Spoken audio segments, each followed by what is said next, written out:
This tip is treat practice exams like real exams. As you know, if you've read any of our other course materials, we place a lot of emphasis on taking lots and lots of practice exams so that you become an expert in the issue spotting exam in law school.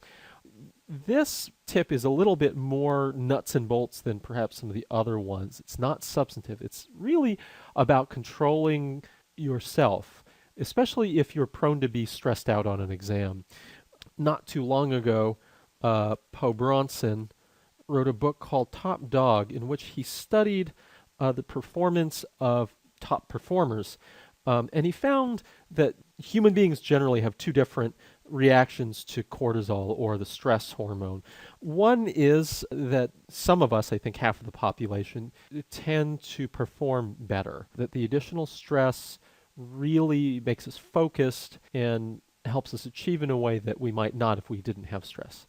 The other half of us, and I would include myself in this second half, is that stress can cause the other half of us to kind of lose performance and not do as well. Read more about the details. Go pick up Po Bronson's book on your own, and he really puts together just a bunch of recent scientific studies, but I found it helpful to know. You should really know which of these kinds of people you are. These tips that I'm about to give you work for anyone, but they probably are more for those of us who get stressed out and tend to choke, Roger Clemens like, in big moments.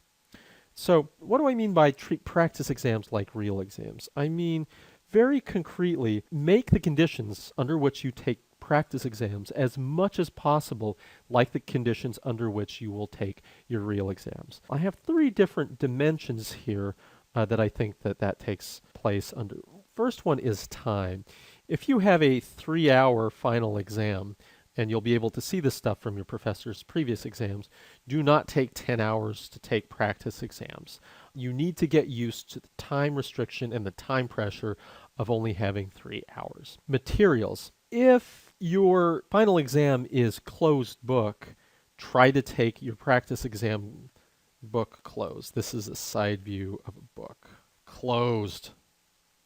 Keep it closed. You can go back and study as you need to in between, but when you're on the exams, really just try and stick with the same materials that you'd have access to. Conversely, if your exam is open book and you're allowed to have any materials that you want, use all of the materials freely, although I would say in the end you will not have that much time to consult your outline on a final exam. You'll have to do a lot of it from memory just to get all the points that you want. Lastly, comfort. Make yourself as comfortable or as uncomfortable as you will be on your final exam.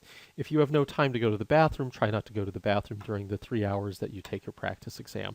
If you normally take a smoke break during your final exams, then go ahead and take a smoke break during the practice exam that you're working on. Do whatever it is. If you need to take a bath in bong water and sleep on a bed of nails, because those are the real conditions under which you take final exam.